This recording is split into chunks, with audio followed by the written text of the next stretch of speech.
দেখেন আমার কবিতরের ঘরের অবস্থা। প্রথমে এখানে একটা খাঁচার নিচে কবিতর ডিম নিয়ে বসে আছে।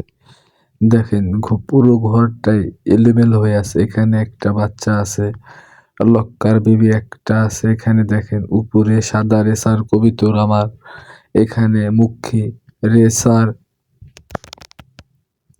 এখানে একটা মাক্সি রেসার। দেখেন খুবই সুন্দর বাচ্চাটা। এখানেও একটা বাচ্চা,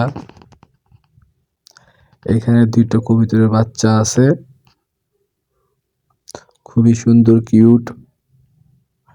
এখানে একটা দেখেন কালা জাক হবে। এই বাচ্চাটা কি হবে আমার জানা নাই। দেখেন যেখানে জায়গা পেয়েছে সেখানে ডিম আর বাচ্চা। দেখেন ঘরের এক কোনায় যে ডিম দিছে আবার একটা, এত কি দেখা যায় বলেন। এই যে দেখেন সব দেখাইতেছে আপনাদের, আপনার একটু কষ্ট দেখেন।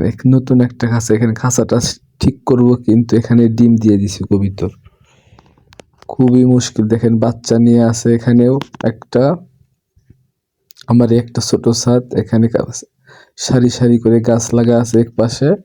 দেখেন টাঙ্কির উপরে আসে বসলো আমার কবিতর। এই যে কিছু কবিতর এখানে দেখেন, একটা খোপ এখানেও মনে হয় বেবি আছে। এই যে বেবি দেখেন, তার নিচের খোপেও আছে বেবি, এখানেও মনে হয় বেবি আছে। হ্যাঁ আছে। এই যে একটা ডিম নিয়ে বসে আছে। এইটা হচ্ছে আপনার তুরিবাজের বাচ্চা, খুবই ডিগবাজি করে। কেউ বলে খেল, কেউ বলে ডিগবাজি। আমার এই তো ছোট পরিসরে একটা কবিতর পালি।